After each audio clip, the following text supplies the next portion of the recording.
जय श्री ओम जय श्री ओम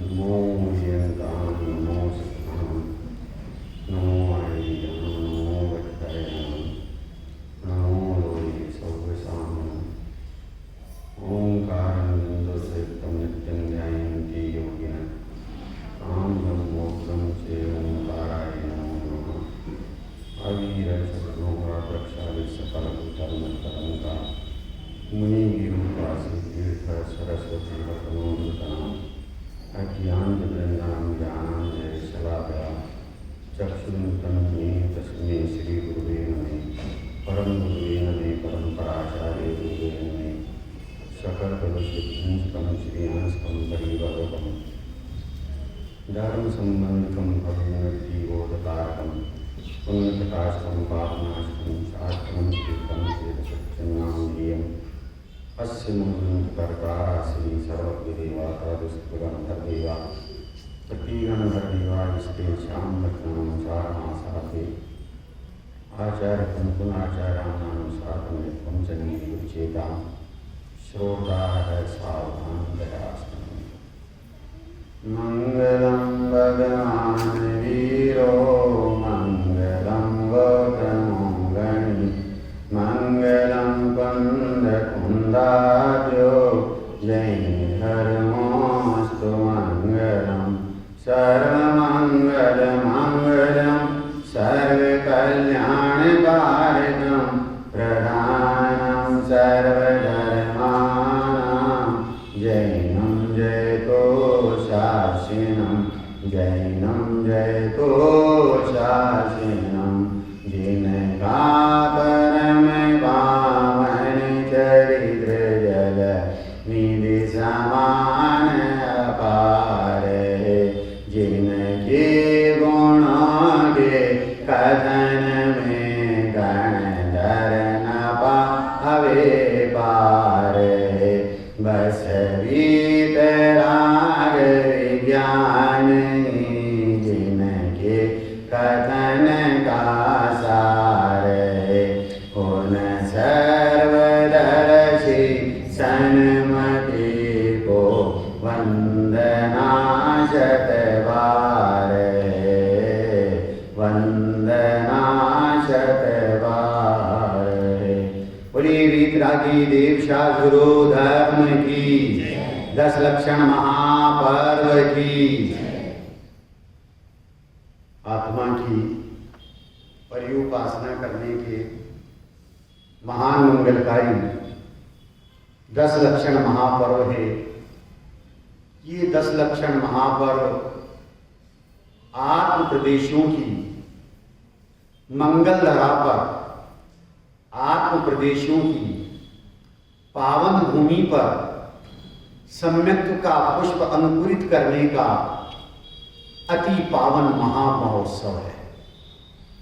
इस पावन प्रसंग पर जो संयम साधना स्वाध्याय आदि की पावन धरा पर विरक्त मुनिराजों के द्वारा आराधित 10 धर्मों की आराधना करते हुए सुख और शांति का मार्ग प्रशस्त कर सकते हैं। ऐसा पावन संदेश मंगल संदेश लेकर के ये 10 लक्षण पर्व हमारे बीच में आए। ये 10 लक्षण पर्व हमें इस बात की प्रेरणा देते हैं कि आत्मा की श्रद्धा ज्ञान प्रतीति पूर्वक चारित्र की जो 10 प्रकार से आराधना की जाती है और उत्तम सामाजिक जो 10 धर्म प्रकट होते हैं, ये उत्तम सामाजिक 10 धर्म 10 लक्षण धर्म है। ये धर्म के लक्षण हैं, धर्म 10 नहीं है, धर्म तो अनंत है। लेकिन जब आत्मा की श्रद्धा की जाती है, ज्ञान किया जाता है, प्रतीति होती, स्थिरता होती है, तो ये उत्तम सामाजिक 10 धर्म तो क्या अनंत गुणों की निर्मल पर्यायें परिणति में प्रकट हो जाती है। उसका नाम 10 लक्षण महापर्व है। ये 10 लक्षण शुद्धात्मानुभूति रूप स्वानुभूति रूप वीतराग प्रणति की 10 अवस्थाओं के नाम हैं। ये 10 लक्षण पर्व सम्मर निर्जरा तत्व है और ये सहज, उत्तम, उत्तमार्थ आत्मा की आश्रय से प्रकट होने वाली ये वीतराग प्रणति है। ऐसी वीतराग प्रणति हम सभी को अपनी पर्याय में होए, इसके लिए ये 10 लक्षण महापर्व हमें पावन संदेश दे रहे हैं। भाई एक बार अपनी दृष्टि का विषय जैक स्वरूपी भगवान आत्मा को बनाना, एक बार अपने उपयोग रूपी घोड़े को ध्रुवधाम रूपी खूंटे से बांध लेना। अपने उपयोग रूपी घोड़े को यदि ध्रुवधाम रूपी खूंटे से बांध लिया है तो परिणति में ये उत्तम सामाजिक 10 धर्म और अनंत धर्मों की निर्मल पर्यायें प्रकट हुए बिना रहेंगी। जिस प्रकार से आत्मा का स्वभाव क्षमा है, मार्दव है, आर्जव है, शौच है, सत्य है, 5 धर्मों की चर्चा अस्थि की मुख्यता से कथन किया था, स्वभाव की मुख्यता से कथन किया था, लेकिन उत्तम संयम से ब्रह्मचर्य धर्म तक की चर्चा का विषय वर्तमान प्रकट पर्याय की मुख्यता की अपेक्षा से, लेकिन पर्याय की अपेक्षा से कथन होते हुए भी उसमें स्वभाव अंतर्गर्भित है, वो गौण हो गया। और कहां गौण हुआ है? दृष्टि में नहीं, कथन में गौण हो गया। यहां परिणति की मुख्यता से चर्चा चल रही है।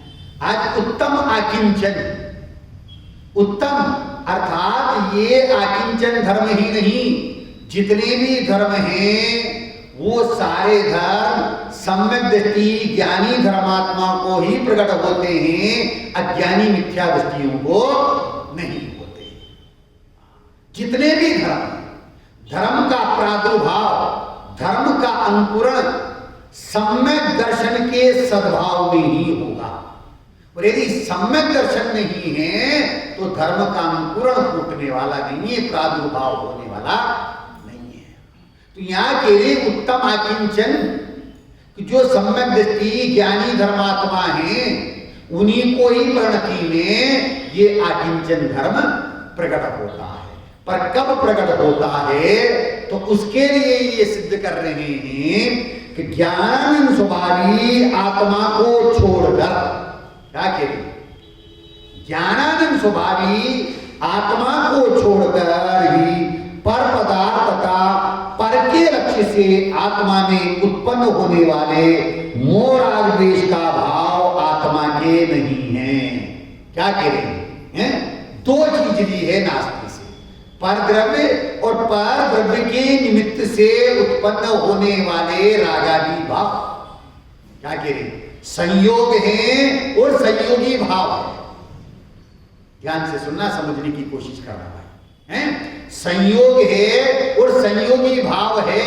इन संयोग और संयोगी भाव में जो अपने स्वभाव को देखता है वो स्वरूप ग्राही दृष्टि है। और जब स्वरूप ग्राही दृष्टि होती है तो परिणति में ज्ञानानंद स्वभावी आत्मा के आश्रय से वीतराग दशा, सुख दशा प्रकट होती है। बस उसका नाम उत्तम आकिंचन धर्म है। पर द्रव्य और पर भाव, ये जो पर द्रव्य हैं, संयोग है, ये ना सुख रूप है ना दुख रूप है। संयोग ना सुख रूप है ना दुख रूप है, तो फिर कैसे हैं? ये संयोग कैसे हैं? ना किसी के लिए इष्ट है ना अनिष्ट है। संयोग तो ज्ञान के ध्येय हैं। कैसे हैं? ये संयोग ज्ञान के ध्येय हैं। ये किसी को इष्ट अनिष्ट नहीं। इष्ट अनिष्ट की कल्पना तो हमारी है। तो आचार्य देव कहते हैं कि उस ज्ञानानंद स्वभावी आत्मा के लक्ष्य से, उसकी श्रद्धा ज्ञान प्रतीति से परद्रव्य से उपयोग हटा और परद्रव्य के निमित्त से उत्पन्न होने वाले जो रागादि भाव, संयोगी भाव है, उनसे भी भिन्न अपने ज्ञानानंद स्वभावी आत्मा का निर्णय किया, ये मैं हूं। और ऐसा निर्णय करते हुए ज्ञान परिणति में जब वो ज्ञानानंद स्वभावी आत्मा अनुभूति में आता है, प्रतीति में आता है, जानने में आता है, बस उसका नाम उत्तम आकिंचन धर्म है। आचार्य देव कहते हैं अपने अनंत ज्ञानादि गुणों से सभी जीव माला माल है। डॉक्टर साहब हैं किसके कारण से माला माल है? अपने अनंत ज्ञानादि गुणों के वैभव से सभी जीव माला माल है। फिर कहते हैं कि जो कुबेर है वो धन के कारण से श्रीमान नहीं है। ध्यान से सुनना, जो कुबेर है वो धन के कारण से श्रीमान नहीं है, आत्म धन के कारण से सभी जीव श्रीमान है। दादाजी किसके कारण से? आत्म धन के कारण से सभी जीव श्रीमान है। भैया ये आत्मा रूपी धन हम सभी के पास में विद्यमान है। ऐसा कोई जीव है कि जिसके पास आत्मा रूपी धन नहीं हो? जीव है इसका मतलब आत्मा है। ज्ञान स्वभावी जीव तत्व वही आत्मा है। ज्ञान स्वभावी जीव तत्व वही आत्मा, राग रहित और ज्ञान सहित आत्म स्वभाव की खोज। क्या कहा? राग रहित और ज्ञान सहित आत्म स्वभाव की खोज कहां करना है? बाहर में नहीं, अंतर में करना है। बाहर में नहीं, अंतर में करना है। जो आत्म राग रहित ज्ञान सहित आत्मा की खोज अंतर में करता है और खोज करते हुए उसमें अपनी श्रद्धा ज्ञान प्रतीति करता है और अंतर मूर्त उपयोग की स्थिरता हो जाती है, तो परिणति में वो श्रीमान, श्री अर्थात केवल ज्ञान रूपी लक्ष्मी का वर्ण कर लेता है। लोकालोक उसके ज्ञान में जना जाता है, झलक जाता है, परंतु जनाते हुए झलकते हुए भी ज्ञानानंद स्वभावी आत्मा उसके जानने में आ रहा है, लोकालोक नहीं। वो किसको जानता है? ज्ञानानंद स्वभावी आत्मा को जानता है। कुबेर धन के कारण से श्रीमान नहीं है, आत्म धन के कारण से श्रीमान है। जो परिग्रह का स्वादी है, क्या कह रहे हैं? जो परिग्रह का स्वादी है, क्योंकि आकिंचन धर्म की विरोधी कषाय परिग्रह है। आकिंचन धर्म की विरोधी कषाय कौन सी है? तो परिग्रह। परि और ग्रह, परि मतलब चारों ओर से, ग्रह अर्थात ग्रहण कर रखा है। किसको? किसको है? राग द्वेष की बोल रहे हैं। परद्रव्य और परद्रव्य के निमित्त से उत्पन्न होने वाले भाव जो राग द्वेष मोह के परिणाम हैं, इनको ग्रहण कर रखा है। आचार्य देव कहते हैं उत्तम आकिंचन धर्म की विरोधी है। इसलिए अब इस परिग्रह से मुक्त होने के लिए परि कुंद आचार्य देव समय सार में कहते हैं दिगंबर संत मुनिराज परिग्रही होते हैं। दिगंबर संत मुनिराज वो तो अपरिग्रही महाव्रत के धारी हैं। डॉक्टर साहब खुद कुंद आचार्य देव कह रहे हैं कि दिगंबर संत मुनिराज परिग्रही होते हैं। किसकी बात सही माने हैं? वो स्वयं बाई में अपरिग्रही महाव्रत के धारी हैं और वो कह रहे हैं कि दिगंबर संत मुनिराज परिग्रही होते हैं। कहां होते हैं? अपेक्षा। हाँ, बहुत बढ़िया। तीसरा बोल कौन सा है? अपेक्षा समझना है।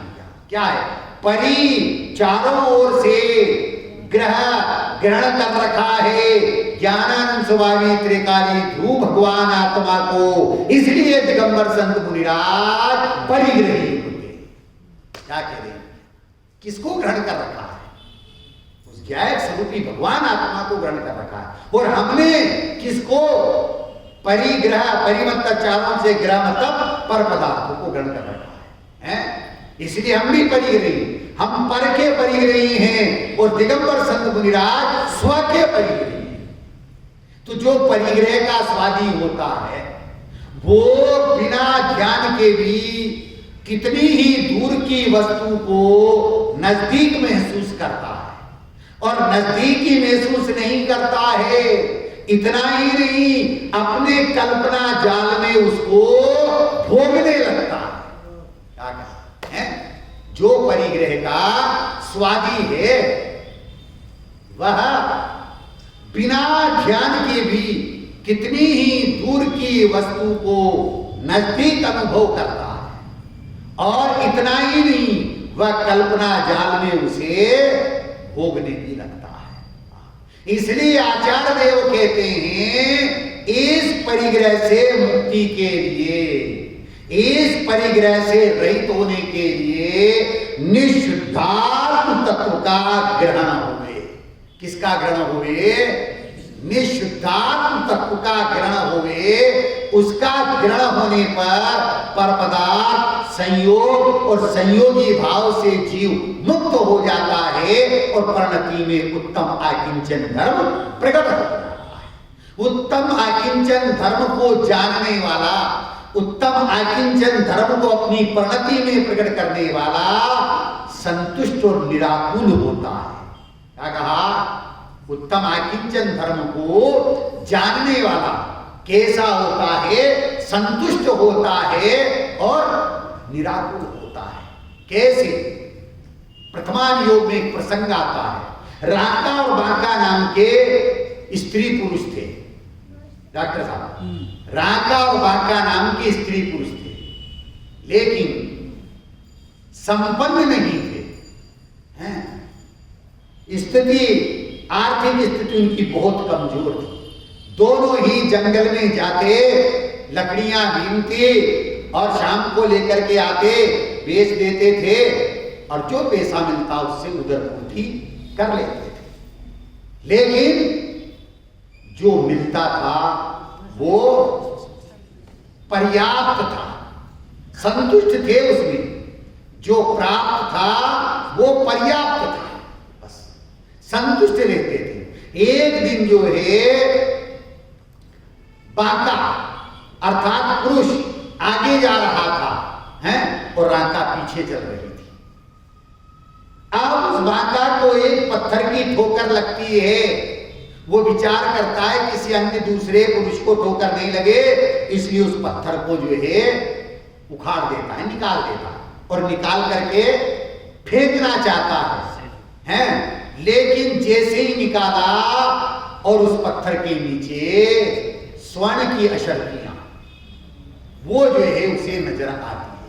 अब वो पीछे देखता है, और ये पीछे देख करके उस गड्ढे को मिट्टी से भर देता है, मिट्टी से भर देता है, और पत्थर को अलग रख देता है। इतने में ही वो राका आ जाती है, और वो पूछती है, अरे ये आप अभी क्या कर रहे थे? कहते नहीं, कुछ नहीं कर रहा था, ये तो पत्थर की मेरे ठोकर लग गई थी, मैंने सोचा किसी दूसरे को नहीं लगे, इसलिए उसको उखाड़ करके मैं अलग कर रहा था। नहीं, उसके बाद भी कुछ कर रहे थे कि गड्ढे को मिट्टी से भर रहा था। कि नहीं, अन्य और कोई बात है, मुझे वास्तविकता बताओ। वो पुरुष कहता है कि जैसे ही मैंने पत्थर को उखाड़ा, इसके नीचे स्वर्ण की मुद्राएं की अशर्फियां थी। मैंने सोचा स्त्रियों को स्वर्ण से बहुत स्नेह होता है, इसलिए मैं उसके ऊपर मिट्टी डाल रहा था। वो राका कहती है, अरे आप भी क्या हो, मिट्टी के ऊपर मिट्टी डाल रहे थे। क्या कहा? मिट्टी के ऊपर। अरे आपको स्वर्ण मुद्राएं नजर आ रही है, अरे वह तो मिट्टी है, और उस मिट्टी के ऊपर आप मिट्टी डाल रहे थे। हाँ, जो धर्मी आकिंचन धर्म के धारी होते हैं, आकिंचन धर्म को समझने और जानने वाले होते हैं, वो संतुष्ट होते हैं, वो निराकुल होते हैं, और उनकी श्रद्धा में ये बच जाता है कि जो प्राप्त है वो पर्याप्त है। क्यों कि संयोग और वियोग बुलाने से आते नहीं, छोड़ने से छूटते नहीं हैं और रखने से रहते नहीं। ध्यान से सुनना, संयोग और वियोग छोड़ने से छूटते नहीं हैं, रखने से रहते नहीं हैं, बुलाने से आते नहीं। ये सारे संयोग उदयाधीन हैं। किसके अधीन हैं? उदयाधीन। उदयाधीन का मतलब है, उदयाधीन का मतलब क्या होता है? पुण्य और पाप के उदय के अधीन है। पुण्य का उदय होता है तो नहीं चाहते हुए भी संयोग आ जाते हैं, पाप का उदय होता है तो नहीं चाहते हुए भी संयोग चले जाते हैं। बुलाने से आते नहीं, रखने से रहते नहीं और छोड़ने से छूटते नहीं। ये तो उदयाधीन है, मेरे अधीन नहीं है। परंतु अनादि से इन संयोगों के प्रति जो मूर्छा का परिणाम है, किसका परिणाम है? मूर्छा, उसको परिग्रह कहा है। किसको? संयोग को नहीं, किसको परिग्रह कहा है? मूर्छा के परिणाम को, ममत्व के परिणाम को परिग्रह कहा है। ये जो मूर्छा का परिणाम है, ममत्व का परिणाम है, इस ममत्व के कारण, परिणाम के कारण से संयोग हमें इष्ट लगते हैं और हम उन्हें चाहते हैं। आचार्य देव कहते हैं कि तुम्हारे मूर्छा के परिणाम के कारण से संयोग आने वाले नहीं है। यदि पाप का उदय है तो संयोग आएंगे नहीं, पुण्य का उदय है तो हम नहीं चाहेंगे तो भी संयोग आ जाएंगे। है बड़ा शहर ना, सिटी है, आप हैं देखा, इससे भी कोई बड़ी सिटी हो तो वहां चौराहे पर जो है ट्रैफिक लाइट जलती है, लाइट जलती है ना, तो जो गाड़ियां वाले, 4 व्हीलर वाले, 2 व्हीलर वाले आते जाते हैं वो उस चौराहे पर क्या देखते हैं? लाइट को देखते हैं, बत्ती को देखते हैं। अब यदि लाल बत्ती जल रही है तो क्या करते हैं डॉक्टर साहब? रुक जाते हैं। लाल बत्ती अगर जल रही है तो रुक जाते हैं, पीली बत्ती अगर जल रही है तो रेडी हो जाते हैं। क्या हो जाते हैं? रेडी हो जाते हैं। और हरी बत्ती यदि अगर जल गई है तो आगे बढ़ जाते हैं। ऐसे ही ये 4 गति का चौराहा है। कौन सा चौराहा है? कि ये 4 गति का चौराहा है और इस 4 गति के चौराहे पर पुण्य के उदय रूपी लाल बत्ती यदि जलती है तो संयोग मिलते रहेंगे और रुके रहेंगे, हमारे अधीन नहीं है। पुण्य के उदय रूपी यदि लाल बत्ती जलती रहेगी तो ये संयोग रुके रहेंगे और जिस क्षण पाप के उदय रूपी हरी बत्ती जल जाएगी संयोग चले जाएंगे, छूट जाएंगे। हैं? लेकिन कौन रहेगा ये भी निर्णय करना है। का पुण्य और पाप के उदय में जो संयोग वियोग मिलते हैं वो नाशमाने क्षणिक है, अनित्य है, चले जाते हैं। पुण्य पाप का परिणाम भी अनित्य है, उत्पाद में है, परंतु पुण्य और पाप के परिणाम से रहित जो ज्ञान स्वरूपी भगवान आत्मा है, जो ना आता है ना जाता। क्या कह रहे? जो ना आता है ना जाता है, ऐसा अनादि अनंत अनादि निधन वो ज्ञान स्वरूपी भगवान आत्मा, उसकी श्रद्धा ज्ञान प्रतीति करने पर परिणति में से मूर्छा के परिणाम का अभाव हो जाता है और उत्तम आकिंचन धर्म प्रकट हो जाता है। ऐसे उत्तम आकिंचन धर्म को हम प्रकट करना चाहते हैं तो आचार्य देव ये कहते हैं ये जो अंतिम 2 धर्म हैं इनको 10 धर्मों का सार कहा जाता है। किंचन ब्रह्मचर्य धर्म दश सार हे, चौवटी दुख ते कारी मुक्ति करतार। क्या कह रहे? स्वलीनता अस्थि से ब्रह्मचर्य है और पर की नास्ति से वही आकिंचन धर्म है। क्या कह रहे? स्व की अस्थि और पर की नास्ति। स्व की अस्थि वो ब्रह्मचर्य है, पर की नास्ति वो आकिंचन है। ऐसा सिद्ध कर रहे हैं। यहां कह रहे हैं कोई भी जीव रंग नहीं है। क्या कह रहे हैं दादाजी? कोई भी जीव रंग नहीं है। त्रैलोक्यवर्ती ज्ञान राज्य के साम्राज्य से सभी जीव समृद्धशाली हैं। क्या कह रहे हैं? कोई भी जीव रंग नहीं है। त्रैलोक्यवर्ती ज्ञान राज्य के साम्राज्य से सभी जीव कैसे हैं? समृद्धशाली हैं। तो करना क्या है? जो है सिर्फ उसको पहचानना है। क्या करना है? जो है सिर्फ उसकी पहचान करना है कि वो त्रैलोक्यवर्ती ज्ञान साम्राज्य वह मैं स्वयं मेरे अंतर में विद्यमान है। सिर्फ उसको पहचानना है। जो स्वभाव का अनुभव एक बार कर लेता है। क्या कह रहे? जो स्वभाव का अनुभव एक बार कर लेता है तो उसके परिग्रह के संज्ञा का एकत्र रूप पागल खाना हमेशा के लिए बंद हो जाता है। क्या कहा?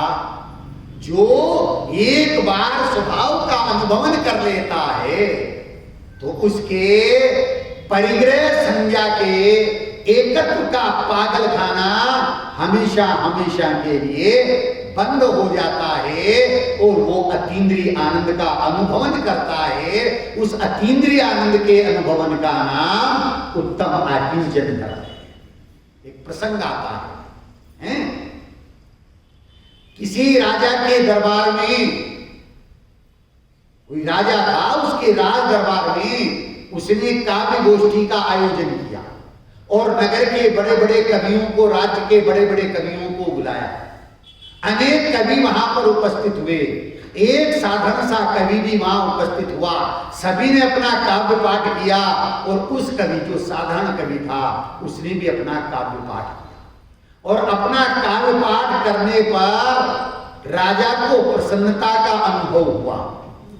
किसने बहुत मार्मिक कविता सुनाई है, शिक्षाप्रद सुनाई है, और प्रसन्न होकर के उसको पुरस्कृत किया और कागज पर लिखा, भाई साहब खजांची के लिए कि इस कवि को 1 लाख रुपया पुरस्कार में दिया जाए।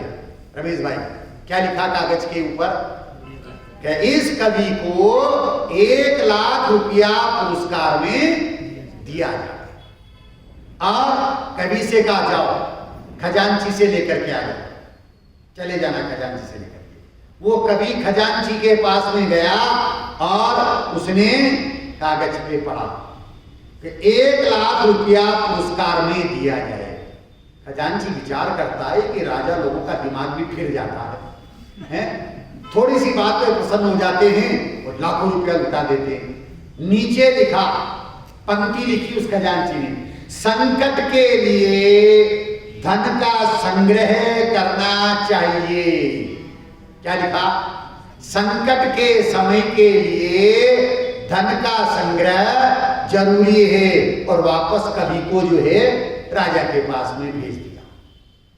कवि ने राजा को वो चिट्ठी दी, राजा ने पढ़ा, संकट के लिए धन का संग्रह जरूरी है। ये पढ़ करके नीचे लिखा, पुण्य का उदय हो तो संकट आता ही नहीं है, इसलिए 2 लाख रुपये दिए जाएं। क्या लिखा? पुण्य का उदय हो तो संकट आते ही नहीं है, इसलिए 2 लाख रुपये दिए जाए। और कवि से कहा जाओ खजांची के पास ले जाना, पुरस्कार ले जाना। अब खजांची को कागज दिया, उसने पढ़ा, करे पुण्य का उदय हो तो संकट आता ही नहीं है, और 2 लाख रुपये दिए जाए। आंखें फिर गई उसकी, 2 लाख रुपए की लिखा। फिर उसने पंक्ति लिखी नीचे, है पाप का उदय हो तो संकट आता ही आता है। क्या लिखा खजांची ने? पाप का उदय हो तो संकट आता ही आता है। और वापस कवि को किसके पास भेज दिया? राजा के पास क्यों भेज दिया? राजा ने पंक्ति पढ़ी कि पाप का उदय हो तो संकट आता ही आता है। अब राजा साहब ने फिर तीसरी पंक्ति लिखी नीचे, पाप का उदय हो तो संग्रह किया हुआ धन भी नष्ट हो जाता है, इसलिए 3 लाख रुपये दिए जाएं। कितने दिए जाएं? 3 लाख रुपये दिए जाएं। अब उस खजांची ने कितने दिए होंगे? और फिर नीचे एक शिक्षा लिखी, पाप का उदय हो तो संग्रह किया हुआ धन भी नष्ट हो जाता है, चला जाता है, इसलिए 3 लाख रुपये दिए जाएं और जैन सिद्धांतों को ज्ञान में रख करके कार्य किया जाए। इसको ध्यान में रख करके जैन सिद्धांतों को ध्यान में रख करके कार्य किया जाए। जैन दर्शन के सिद्धांत कैसे अपूर्व है, अद्भुत है। जैनी सो दुखी नहीं और दुखी सो जैनी नहीं। आगे जैनी सो दुखी नहीं और दुखी सो जैनी नहीं। हाँ, जैन परिवार कैसा होता है? प्रश्न मेरा आप सभी से, बहनों से, बहनें जवाब दें। जैन परिवार कैसा होता है? क्या विशेषता होती है जैन परिवार की? बहन जी बोलो। संतुष्ट होते हैं। और जैन परिवार कैसे होते हैं? भाइयों में से जवाब दें। जैन परिवार कैसे होते हैं?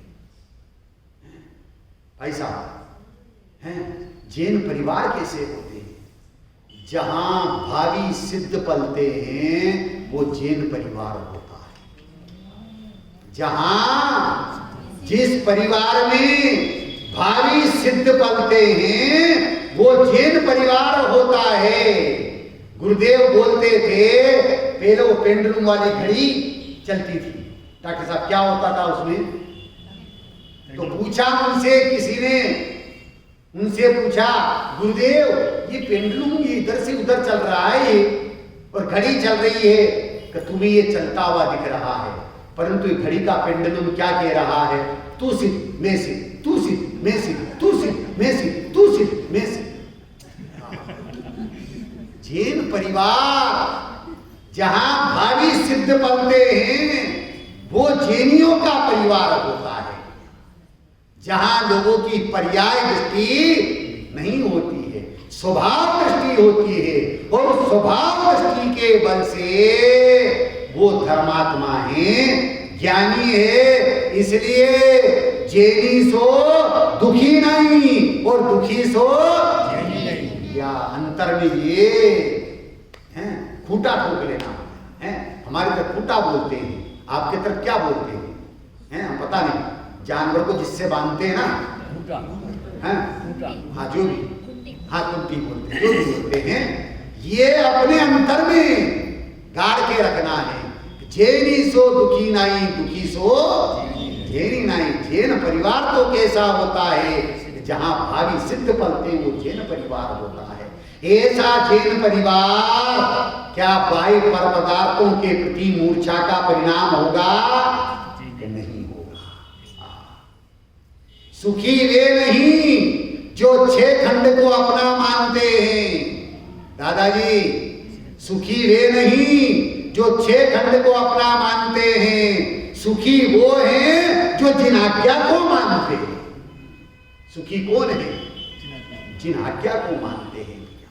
ये पृथ्वी राजा महाराजाओं को देख करके हंसती है, मुस्कुराती है और यह कहती है कि ये लोग अपने को मेरा स्वामी मानते हैं, परंतु आज तक में किसी की हुई नहीं।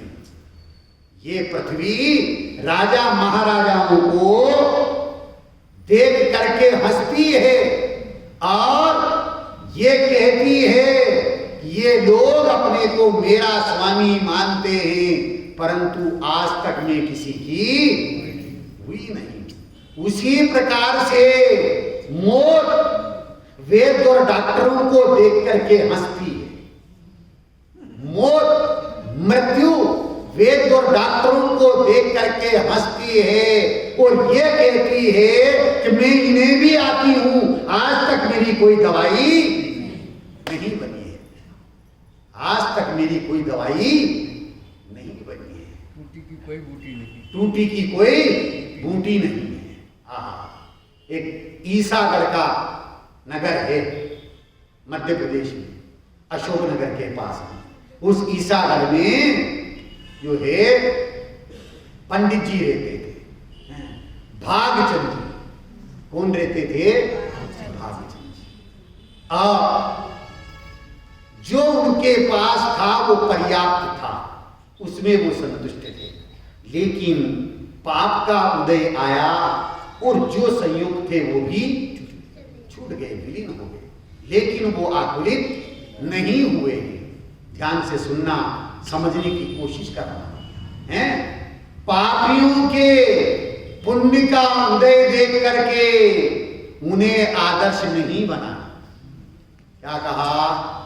पापियों के पुण्य का उदय देख करके उन्हें आदर्श नहीं बनाना और धर्मात्माओं के पाप का उदय देख करके उनका तिरस्कार नहीं करना। क्या बात है, बहुत बढ़िया। बात समझ में आई दादाजी? धर्मात्माओं के पाप का उदय देख करके उनका तिरस्कार नहीं करना। हाँ, वो भागचंद जी जो है ईसागढ़ से प्रस्थान करते हैं रात्रि के समय। महाउदर पूर्ति नहीं हुई हो रही थी, पत्नी और बच्चों को लेकर के प्रस्थान कर गए और कहां चले गए? जयपुर चले गए। अब जयपुर चले गए तो वहां जयपुर में वो क्या ढूंढते भाई साहब हैं? आप कदाचित हमारे यहाँ नगर में आओ पिड़ावा तो आप क्या देखोगे, क्या ढूंढोगे? सबसे पहले जैन मंदिर। बहुत बिल्कुल सही जवाब दिया। जैन मंदिर ढूंढेंगे और फिर कि स्वाध्याय कहां चलता है ये देखेंगे। और फिर वहां तो उन्होंने भी इस परंपरा का पालन किया, मंदिर ढूंढ लिया और जहां स्वाध्याय चलती थी वहां चले गए। संयोग ऐसा बना कि वहां स्वाध्याय चल रही थी। अब स्वाध्याय चल रही थी, वो पीछे बैठ गए और जैसे ही स्वाध्याय खत्म हुआ और उसके पश्चात उन भागचंद जी ने भजन बोला। इतना सुंदर आध्यात्मिक भजन बोला, उसको सुनकर के लोगों ने विचार किया कि ये तो भागचंद जी का भजन है, ये तो भागचंद जी का भजन है, ये इनने कैसे बोला है? स्वाध्याय समाप्त हो गई, भजन समाप्त हो गया, जिनवानी स्तुति हो गई। उसके पश्चात वहां के लोगों ने उनसे कहा, भाई साहब आप कौन हैं, कहां से आए हैं? आपने ये जो भजन बोला ये तो भागचंद जी का है, हैं? भागचंद जी का भजन बहुत ही सुंदर है, आप कौन हैं? तो वो कहते हैं कि इस शरीर का नाम भागचंद है। क्या कहा? इस शरीर का नाम भागचंद है और मैं तो अनादि अनंत, टोडरमल जी के शब्दों में अमूर्तिक प्रदेशों का पुंज, प्रसिद्ध ज्ञानादि गुणों का धारी, अनादि अनंत मैं स्वयं हूं। आप स्वयं नहीं, मैं स्वयं हूं। ये मेरा परिचय है। ओहो, इस परिचय को सुनकर के साधर्मी जन गदगद हो गए, प्रसन्नता व्यक्त करिए। पूछा, भाई जी आप किस प्रयोजन से आए हैं? तो उन्होंने कहा, साधर्मियों से क्या झूठ बोलना, सारी वस्तुस्थिति बता दी, मैं इस प्रयोजन से आया हूं। सारे साधर्मियों ने ये कहा, भाई जी आप चिंता नहीं करें, आप हमें प्रतिदिन जिनवाणी सुनाया करें। आपके परिवार के पालन पोषण की जिम्मेदारी हमारी है। भागचंद जी क्या कहते हैं, ध्यान से सुनना। भागचंद जी क्या कहते हैं? अभी तक तो मेरे से लक्ष्मी रूठी है। क्या कहा दादाजी? अभी तक तो मेरे से लक्ष्मी रूठी है, और जिनवाणी सुना करके उधर पूर्ति करने लग गया तो सरस्वती भी रूठ जाएगी और भागचंद जिंदा नहीं रहेगा। भागचंद जिंदा नहीं रहेगा, भागचंद मर जाएगा। देखो ज्ञानियों की परिणति, जिन्हें मूर्छा नहीं होती, जिन्हें ममत्व नहीं होता है, ज्ञानियों के पाप का उदय देख करके तिरस्कार नहीं करता, पापियों के पुण्य का उदय देख करके उन्हें आदर्श नहीं बनाना। उस जयपुर के समाज के लोगों ने भागचंद जी के लिए जो है एक योजना बनाई, और सभी साधर्मियों ने मिलकर 5,000 रुपये उस समय जो है उन्हें दिए, और ये कहा भाई जी आप इससे जो है दुकान खोल लें, व्यवसाय चलाएं। और सारे साधर्मियों ने क्या निर्णय किया, ध्यान से सुनना भाई साहब। सारे साधर्मियों ने ये निर्णय किया कि जो चीज इनके दुकान पर रहेगी वो अपनी दुकान पर नहीं होना चाहिए। ये है साधर्मी वात्सल्य, ये है साधर्मियों का प्रेम है, कि जो चीज इनकी दुकान पे रहेगी वो अपनी दुकानों पर नहीं होना चाहिए। और ये निर्णय कर लिया। उस समय उन्होंने 5,000 रुपयों से व्यवसाय शुरू किया, दुकान खोली, पुण्य का उदय, ऐसा व्यवसाय चला वारे न्यारे हो गए। पुण्य का उदय आ गया, उनके करने से नहीं, किसके उदय से? पुण्य के उदय से संयोग आते हैं और पाप के उदय से चले जाते हैं। पुण्य का उदय आ गया, ये कथन भी निमित्त का है। करणान युग क्या कहता है कि पुण्य और पाप के उदय से भी नहीं, पुण्य और पाप का उदय तो निमित्त है। फिर किस कारण से आते हैं माता जी बोलो? बहुत अपनी क्रियावती शक्ति के कारण से उनका आगमन होता है। किसके कारण से? जीव और पुद्गल में क्रियावती शक्ति है भाई, उस क्रियावती शक्ति के कारण से उनका आना जाना चलता है। तो पुण्य का उदय आया और संयोग जो है बढ़ गए। कुछ वर्षों तक वो वहां रहे, स्थिति उनकी बढ़िया हो गई। अब उसके बाद उन्होंने एक दिन समाज के लोगों से कहा भाई अब हम यहां से प्रस्थान करना चाहते हैं, वापस अपने नगर को जाना चाहते हैं। तो उन भागचंद जी ने क्या किया डॉक्टर साहब? 5,000 रुपये वापस समाज को दे। आपका बहुत उपकार है कि इस समय जो है आपने जो है साधर्मी वात्सल्य पने को निभा करके हमारी सहायता की है। हम आपके इसके स्नेह को नहीं भूल सकेंगे। ये कह करके 5,000 रुपये वापस करके वापस ईसागढ़ आ गए, वहां रहे। लेकिन अंतिम समय में ध्यान से सुनना, समझने की कोशिश करना होगा। भागचंद जी का अंतिम समय है, मृत्यु शैया पर लेटे हुए हैं, साधर्मी मिलने के लिए आते हैं और पूछते कहते हैं भाई जी बड़ी तकलीफ है, हैं? अब तो देह छूट जाए, मृत्यु आ जाए तो अच्छा। तो भागचंद जी क्या कहते हैं? भागचंद जी क्या कहते हैं डॉक्टर साहब? जहां मौत है वहां मैं नहीं, और मेरे में मौत का प्रवेश नहीं। क्या कहा? जहां मृत्यु है वहां मैं नहीं, और मेरे में मृत्यु का प्रवेश नहीं। अब हम अमर भये ना मरेंगे। अब हम अमर भये, ये तो अनादि अनंत त्रिकाली ध्रुव ज्ञायक स्वरूपी भगवान आत्मा हूं, जिसकी दृष्टि में ऐसा ज्ञायक स्वरूपी भगवान आत्मा बस जाता है, बाही में उसके बहिरंग परिग्रह और अंतरंग परिग्रह से निवृत्ति हो जाती है। उस बहिरंग और अंतरंग परिग्रह की निवृत्ति का नाम नास्ति से उत्तम आकिंचन्य धर्म है। और अस्थि से उस ज्ञानानंद स्वाभाविक त्रिकाली ध्रुव आत्म तक निज आत्म तत्व की श्रद्धा, ज्ञान, प्रतीति और स्थिरता का नाम अस्थि से आकिंचन धर्म है। ऐसा आकिंचन धर्म हम अपनी परिणति में प्रकट करना चाहते हैं तो आचार्य देव ये कहते हैं या जो 24 प्रकार का परिग्रह है, क्या कहते हैं? परिग्रह 24 भेद। हाँ, परिग्रह 24 भेद त्याग करे मुनिराज जी। क्या करें? एक धर्म नहीं 10 धर्मों की चर्चा ही दिगंबर संत मुनिराजों की मुख्यता से की गई है। ये 10 लक्षण वहां पर दिगंबर संत मुनिराजों के हैं, अनुव्रतियों के हैं, सम्यक दृष्टियों के हैं। तो आपके हमारे लिए है कि नहीं है? बहुत बढ़िया। हाँ, आपके और हमारे लिए भी ये 10 लक्षण महापर्व है।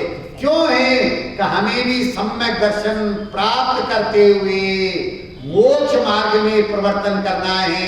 और मोक्ष मार्ग में प्रवर्तन करते हुए अनुवृत्ति महावृत्ति रूप अवस्था परिणति में प्रकट होकर के अंतर्मुहूर्त के लिए स्वरूप में स्थिरता हो जाए तो केवल ज्ञान की प्राप्ति ऐसा अपूर्व मार्ग हमें भी अपनी परिणति में प्रकट करना है। इसलिए हमारे लिए भी ये 10 लक्षण महापर्व है।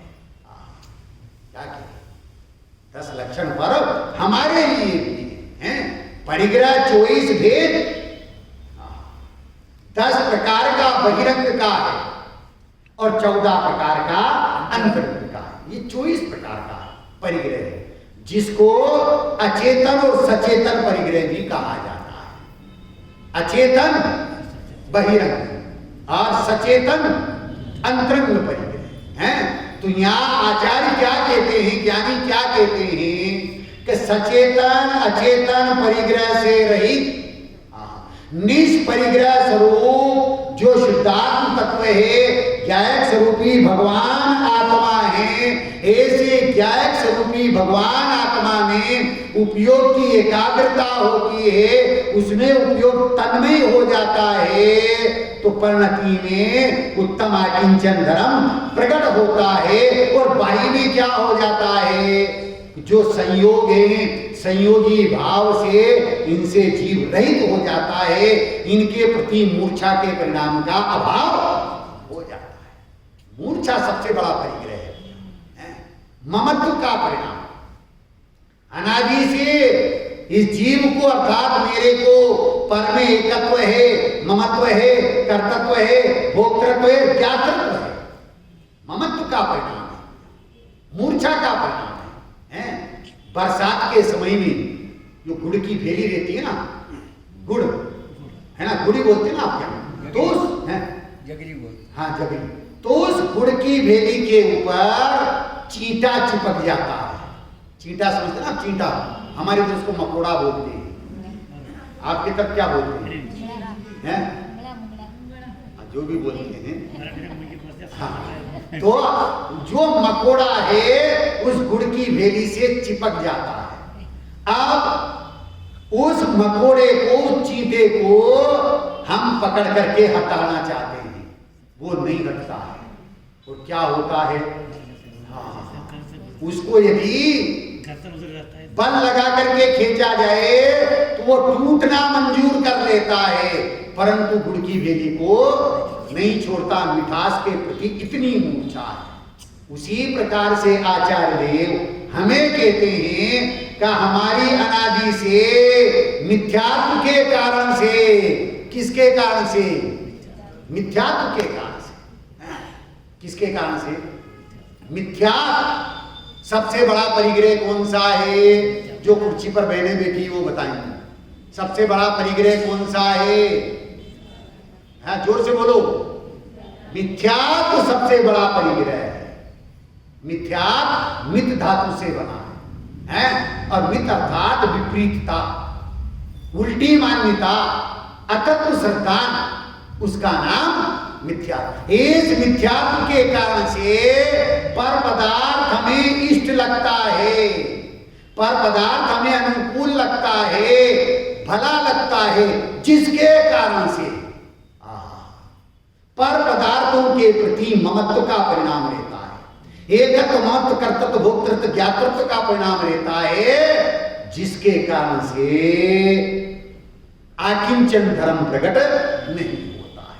पर में मूर्छा है ना, ममत्व का परिणाम है ना, इसलिए, और वो किसके कारण से है? मिथ्यात्व के कारण से। इसलिए सबसे बड़ा परिग्रह किसको कहा है?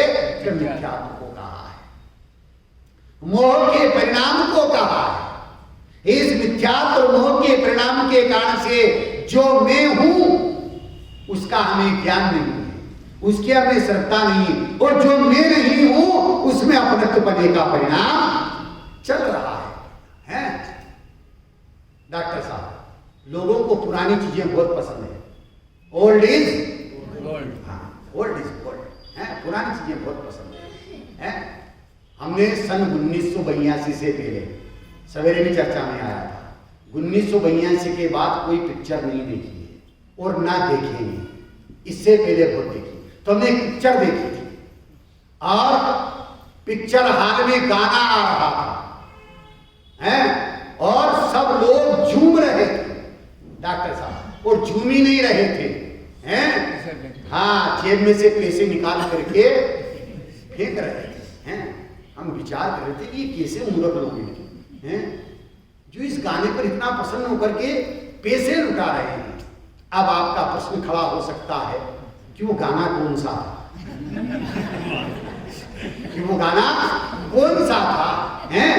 ओल्ड इज गोल्ड, पुरानी चीज बहुत पसंद है लोगों को। वो गाना था 100 साल पहले हमें तुमसे प्यार था, आज भी है और कल भी रहेगा। गाना ये था, इसको सुनकर के लोग प्रसन्न हो रहे थे। अब उस समय तो हमने विचार नहीं किया, पर विचार कब किया? जब गद्दी पर बैठना शुरू किया तब। क्या उसने कितना मूर्ख बनाया है? जिसने वो गीत गाया, गाना गाया, उससे पूछे भैया तेरी उम्र कितनी है? कि मेरी उम्र तो अभी 40 साल की है। और जिससे तू स्नेह कर रहा है उसकी उम्र कितनी है? कि 30 साल की है। फिर मूर्ख क्यों बना रहा है? 100 साल पहले हमें तुमसे प्यार है, आज भी है और समझदार ही मूर्ख है भाई साहब। कौन? वो एक हम हैं। अज्ञानी क्या कहते हैं? 100 साल पहले मैं आत्मा था, आज भी हूँ और कल भी रहूंगा। कौन? मैं कौन हूँ? मैं कौन हूँ? भगवान आत्मा। वो 100 साल पहले नहीं, अनादि से था, अभी भी है और अनंत काल तक रहने वाला है। भैया ऐसे ज्ञायक स्वरूपी भगवान आत्मा से स्नेह करना है, अपनी परिणति को उसके सन्मुख करना है। परंतु मिथ्यात्व परिग्रह के कारण से हमारी परिणति पर द्रव्य की तरफ है, परान्मुख है। तो आचार्य देव कहते हैं पर दबावो दुख गई और स्व दबावो सुख गई। पर की तरफ दृष्टि रहेगी, पर को अपना मानते रहेंगे तो परिणति में दुख होगा। और यदि परिणति स्वभाव के सम्मुख हो जाती है और स्थिरता कर लेती है तो सचेतन अचेतन 24 प्रकार के परिग्रह से रहित होकर के परिणति में निष्परिग्रह रूप वीतराग परिणति सुख दशा आनंद की दशा प्रकट होती है। उसका नाम निश्चय से उत्तम आकिंचन धर्म। ध्यान से सुनना भैया, निश्चय व्यवहार, निश्चय से आकिंचन धर्म। आकिंचन, आ मतलब चहु ओर से। क्या कहा? आ मतलब चहु ओर से, किंचन अर्थात जो अनंत गुणों का वैभव है वो निज ध्रुव मेरे अंतर में ही है। ये निश्चय से उत्तम किंचन धर्म है। मतलब चहुं ओर से किंचन अर्थात जो निज गुणों का वैभव है वो मेरे अंतर में ही है, ये निश्चय से अकिंचन है।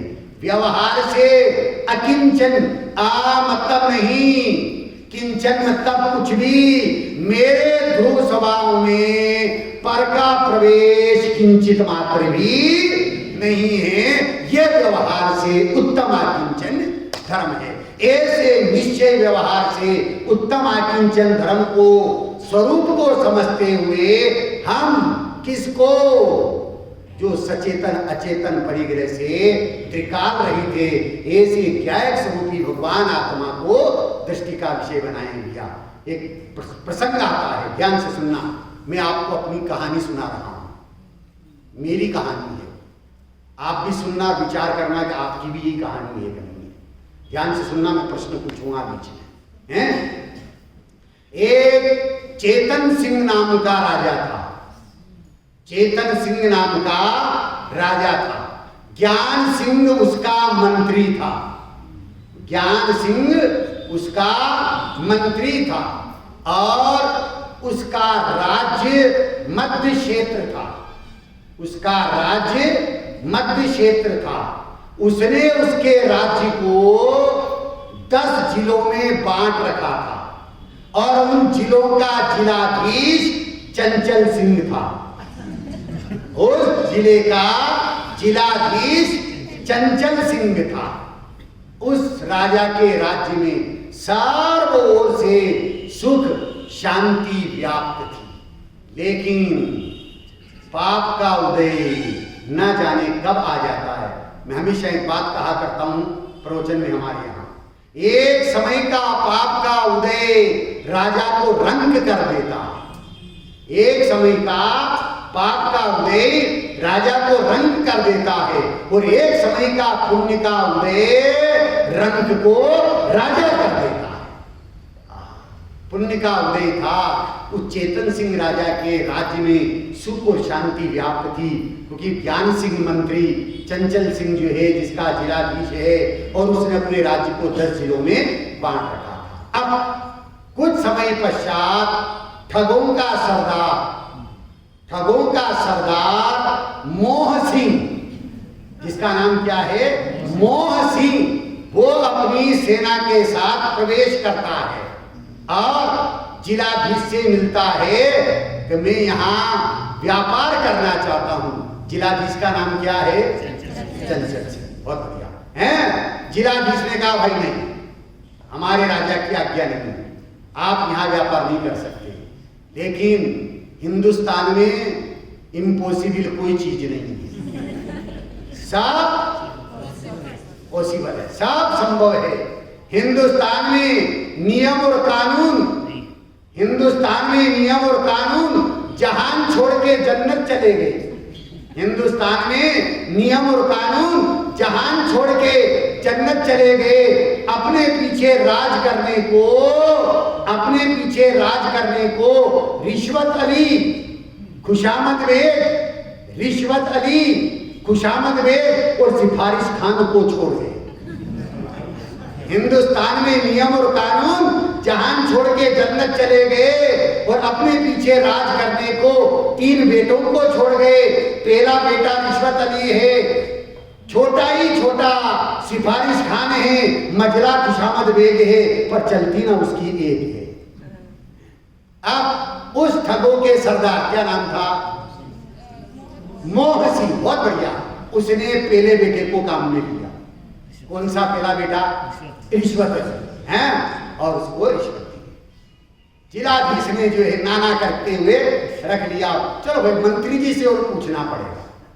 जिलाधीश महोदय और ठगों का सरदार मोह सिंह मंत्री जी के पास में गए और जिलाधीश ने जो है कौन से बेटे का, कि सिफारिश खान, उसका प्रयोग किया और मंत्री जी को भी तैयार कर दिया। अब मंत्री जी और जिलाधीश दोनों सरदार को लेकर के राजा के पास गए और राजा साहब से जो है मजला बेटा खुशामद बेग, उसका उपयोग किया और राजा साहब से भी स्वीकृति ले ली। और ठगों के सरदार मोसी ने जो है व्यापार करना प्रारंभ कर दिया, व्यापार के नाम पर लूटना प्रारंभ कर दिया। तो वो तो ठगों का सरदार था ना भैया, हैं? लूटना प्रारंभ कर दिया और ऐसी लूट खसोट मचाई कि पूरी नगरी में त्राही त्राही मच गई। लेकिन कौन मना करे, जिलाधीश भी राजी, मंत्री भी राजी, लेकिन लूटता लूटता कहां तक आ गया, राजा के महलों तक आ गया। राजा ने देखा जिसे मैंने स्वीकृति दी है वो मेरा घात कर रहा है, तो राजा ने जो है उसको परास्त करने का निर्णय किया। उसने कवच पहना, सैनिकों को साथ में लिया, सिपाहियों को साथ में लिया, अंगरक्षकों को साथ में लिया और उस ठगों के सरदार मोसी के ऊपर टूट पड़े। और ऐसे टूट पड़े कि ठगों का सरदार मोहसिंह मारा गया। और मारा गया तो उसके जो सदस्य सब भाग गए। जब सरदार मर गया तो दल वाले लेकर के क्या करेंगे, वो भी भाग गए और पुनः उसके राज्य में शांति सुख व्याप्त हो गया। अब दोबारा कभी भी जो है ठगों का सरदार मोह जो है उपस्थित नहीं हुआ। वो चेतन सिंह कौन है? क्या बात है, मैं स्वयं।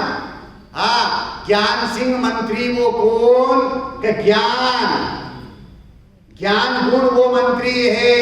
चंचल सिंह जिलाधीश, चंचल सिंह अर्थात ये मन, ये जिलाधीश है और ये औदारिक शरीर, ये राज्य है। और इस औदारिक शरीर को 10 प्राण हैं, वो इसके 10 जिले हैं। वो ठगों का सरदार मोहसिंह अर्थात कौन?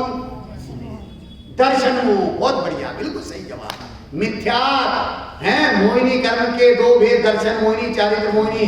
दर्शन मोहिनी के 3 भेद, मिथ्या सम्यक, मिथ्या सम्यक प्रकृति। तो वो जो मिथ्या वो मोहसिंह, वो जो है उसने इस मन को कि संयोगों से तू सुखी होगा ये लालच दिया। ज्ञान को इंद्रियों से तू सुखी होगा ये लालच दिया। और राजा को कि निर्मल पर्याय से तू सुखी होगा ये लालच दिया। ये लालच लोभ दे करके इस आत्मा का घात किया है। किसने? मोहसिंह अर्थात मिथ्यात्व ने, अनंतानुबंधी की कषाय ने किसका घात किया है? चेतन सिंह अर्थात इस आत्मा का अनादि से घात कर रखा है। लेकिन जिस आत्मा ने ये जान लिया है कि इस मिथ्यात्व और अनंतानुबंधी के कारण से मेरा संसार चला आ रहा है, मेरा ही घात हो रहा है और इसके कारण से संसार बढ़ रहा है, तो उस जीव ने ज्ञानानंद स्वभावी त्रिकाली ध्रुव आत्मा का लक्ष्य किया। बस इतना लक्ष्य करते ही मिथ्यात्व कांपने लग गया। अब और स्वरूप में श्रद्धा ज्ञान प्रतीति स्थिरता हुई तो क्या होता है? उसने आत्मा ने 3 गुप्त संयम रूपी कवच को पहना। कौन से कवच को पहना? संयम रूपी कवच को पहना और 3 गुप्ती अंग रक्षकों को साथ में लिया। 28 मूल गुण रूपी सिपाहियों को साथ में लिया, उत्तर गुण रूपी सैनिकों को साथ में लिया और इनको लेकर के उस मिथ्यात्व रूपी ठगों के सरदार पर प्रहार किया। और ऐसा प्रहार किया कि स्वरूप स्थिरता के बल से उस मिथ्यात्व का और अनंतानुबंधी का क्या हो गया? क्षय हो गया।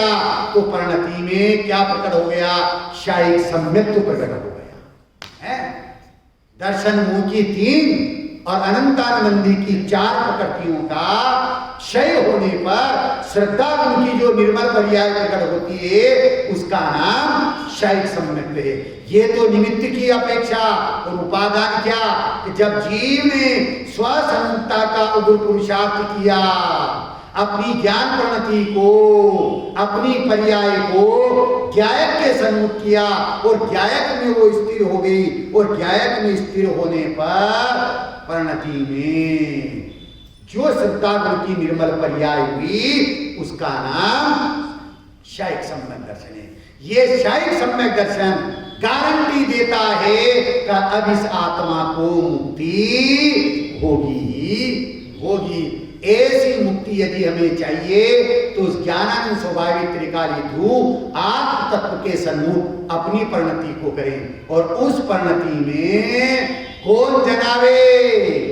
जानन हार ही जनाए छे पर जान तो नहीं। लगन गुरुदेव श्री बोलते थे, भाई अपनी लगन लगाना है, लगनी करना है, सगाई करना है तो पर्याय की सगाई किससे करें? ध्रुव स्वभाव से करें। किससे करें? हाँ, यदि प्रीति करना है, स्नेह करना है तो ध्रुव स्वभाव से करें भैया। अब पर्याय क्या कहती है? मेरी लगी ध्रुव संग प्रीत परिणति अब जागी। मेरी लगी ध्रुव संग प्रीत परिणति अब जागी। मेरी लगी गायक संग प्रीत परिणति अब जागी। अब जागी रे भैया अब जागी। अब जागी रे भैया अब जागी। मेरी लगी ध्रुव संग प्रीत परिणति अब जागी। मेरी लगी ध्रुव संग प्रीत परिणति अब जागी। ये ज्ञान का भेद न पाया, ये ज्ञान का भेद न पाया, एक अभेद ही ध्रुव जो भाया। एक अभेद ही ध्रुव जो भाया। मेरी लगी ध्रुव संग प्रीत परिणति अब जागी। मेरी लगी ध्रुव संग प्रीत परिणति अब जागी। मेरी लगी गायक संग प्रीत परिणति अब जागी। एक शुद्ध हूँ मम त्वहीन, एक शुद्ध हूँ मम त्वहीन। दर्शन ज्ञान चरित परिपूर्ण, दर्शन ज्ञान चरित परिपूर्ण। मैं तो हो गई स्वसंग लीन परिणति जब जागी। मैं तो हो गई स्वसंग लीन परिणति जब जागी। मेरी लगी ध्रुव संग प्रीत परिणति अब जागी। दश धर्मों का सारे पाया, दश धर्मों का सारे पाया। एक अभेद ही गायक भाया, एक अभेद ही गायक भाया। मेरी लगी गायक संग प्रीत परिणति अब जागी। मेरी लगी गायक संग प्रीत परिणति अब जागी। मेरी लगी ध्रुव संग प्रीत परिणति अब जागी। अब जागी रे भैया अब जागी। अब जागी रे भैया अब जागी। मैं तो हो गई स्वसंग लीन परिणति अब जागी। मैं तो हो गई स्वसंग लीन परिणति अब जागी। मेरी लगी ध्रुव संग प्रीत परिणति अब जागी। मेरी लगी गायक संग प्रीत परिणति अब जागी। सभी जीव उस गायक स्वरूपी भगवान आत्मा को अपनी दृष्टि का विषय बनाएं, श्रद्धा का श्रद्धेय बनाएं, ज्ञान का ध्येय बनाएं, ध्यान का ध्येय बनाएं और चारित्र की चर्या का विषय बना करके अपनी परिणति में वीतराग दिशा को प्रकट करें, सुख दिशा को प्रकट करें, उत्तम अकिंचन धर्म को प्रकट करें। इस मंगलमयी भावना के साथ में अभी की बात को विराम देता हूँ। ओम शांति।